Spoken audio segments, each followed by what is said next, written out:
Thank goodness for software developers. They have made it so much easier for the rest of us to bring our message to the world. If you're anything like me, you appreciate the work that code slingers do.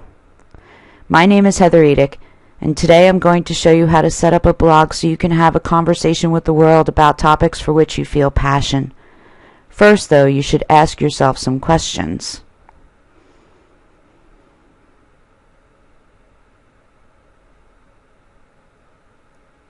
What do I want to write about?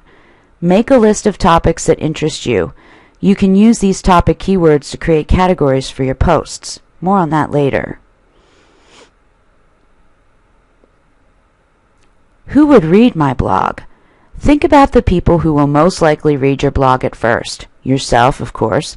Your best friend, although mine doesn't. Your spouse or significant other. Your children. Your parents. Make a list of these people and ask yourself, what interests them? These interests could generate more post ideas. Perhaps you can ask your potential readers to give you a list of topics that would make interesting posts. Why didn't I think of that before? Maybe then she would read my blog. How can I manage my blog? When you think about blog management, you will probably come up with a blogging platform that works for you.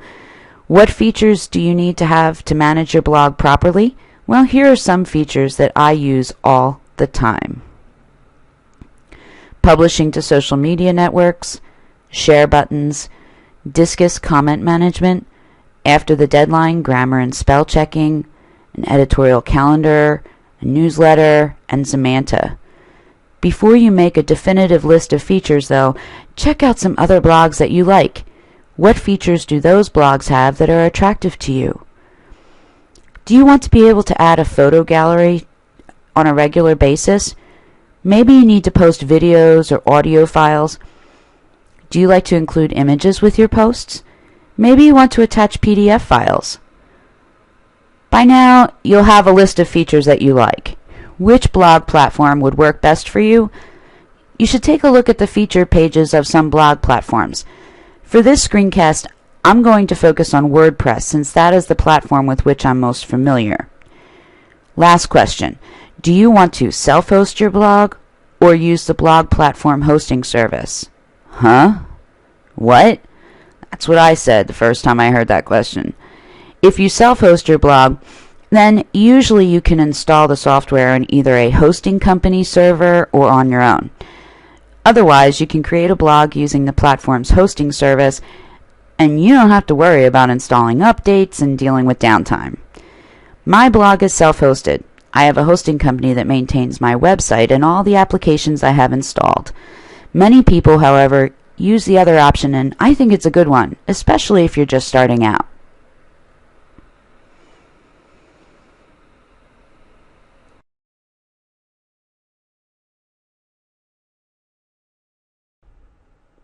Okay, everyone. We're going to go on a little journey here. I'm going to actually create a blog on WordPress.com, and it will be hosted by WordPress.com once I'm done. It's pretty easy.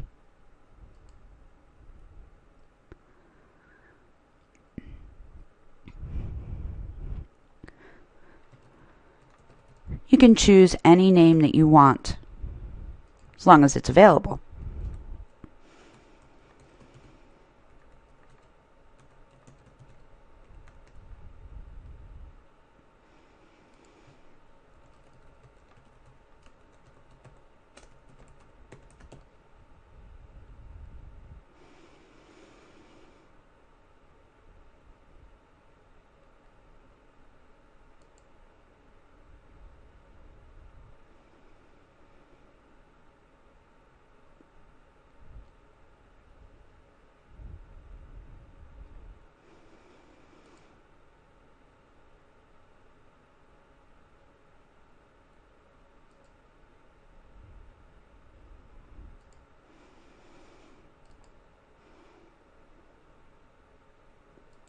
I'm just grabbing the activation email.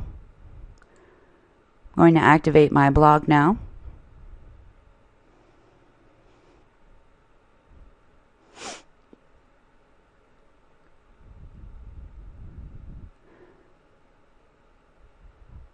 You even get a nice little introductory video. So if you want to watch this after you have finished setting up your blog, you can do that too.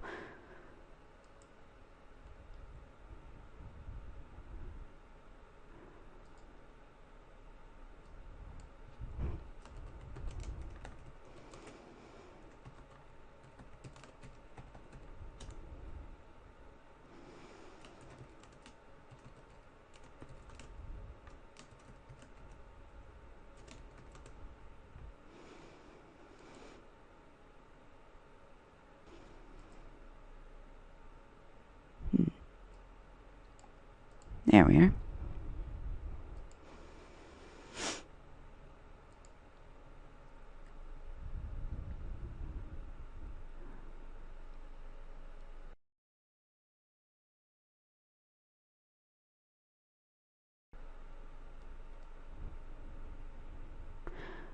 Over on the left-hand side, you'll see you have a dashboard.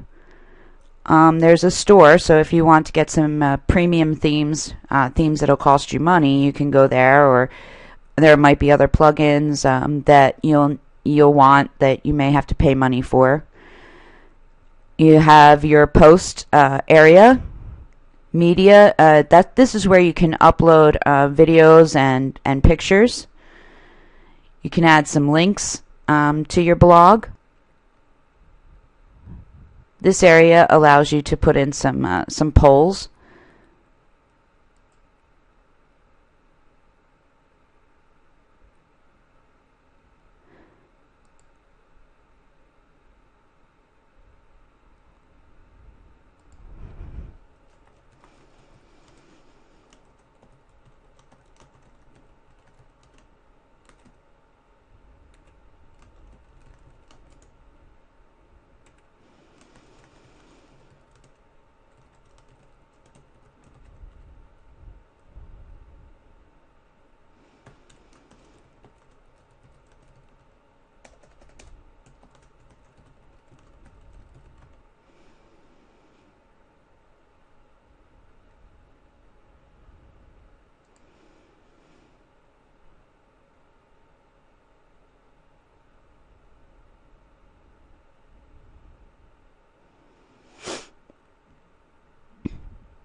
Here's an area where you can set up ratings.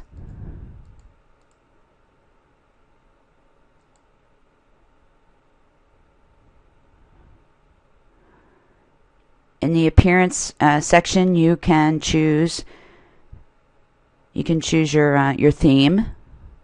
There are a lot of great themes for free that work with WordPress.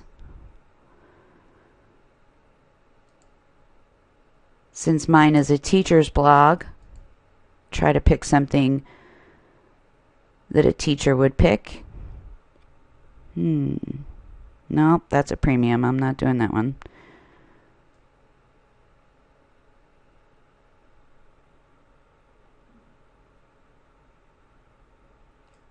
That might work.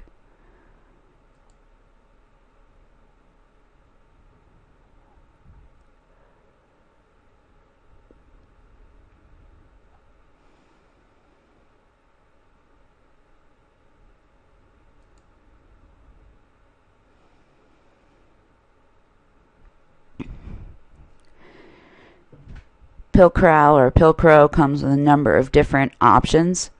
It depends on how busy you want your blog to be. If you want there to be a lot of different areas for content or pictures, you can choose something like this. If you want it to be clean, choose something like this. I prefer the clean version.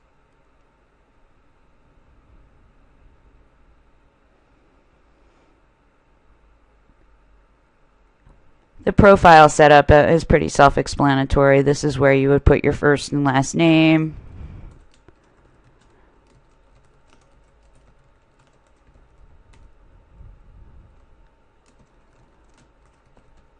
Well, actually, if this is a teacher's blog,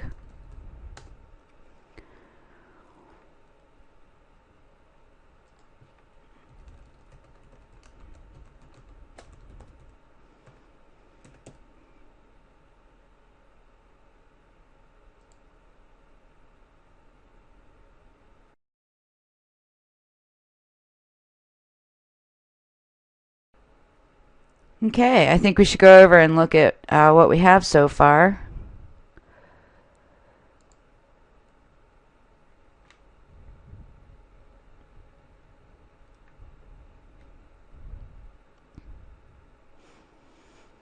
This is what it looks like so far, and it can only get better from here. And I hope you have enjoyed this little walkthrough of setting up a blog on WordPress and seeing how easy it is.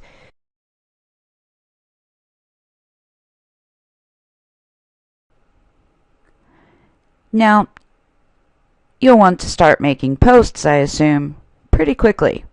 Over on the left-hand side, click on Posts.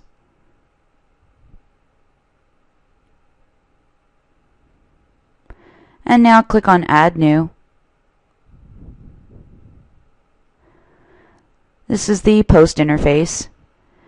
Over here are it's where you can put in categories. Okay, I'm going to add some new categories.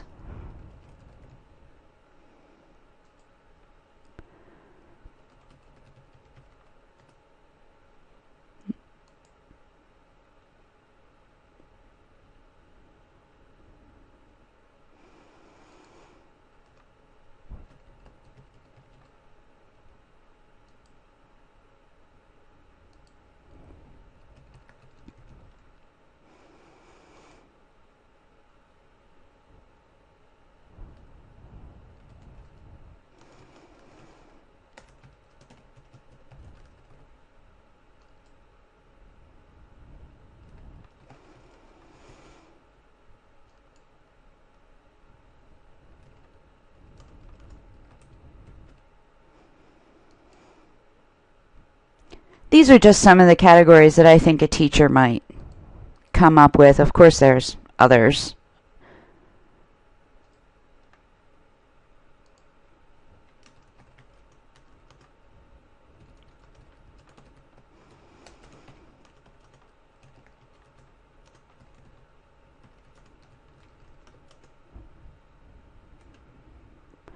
Remember that poll we did? You can add a poll to a post.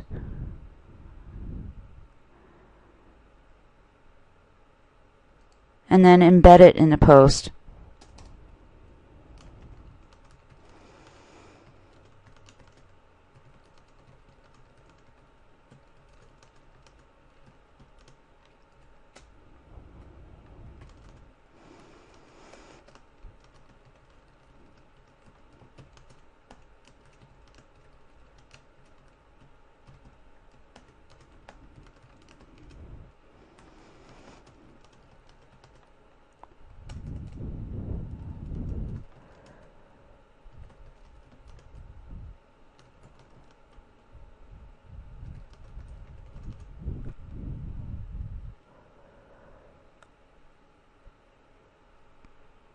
You can preview your post before you post it.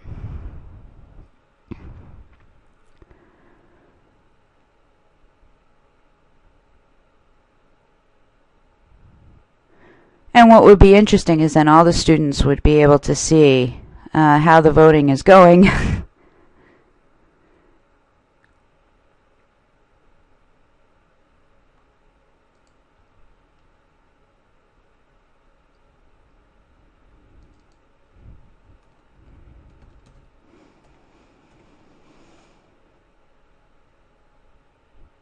When you're ready, you can publish.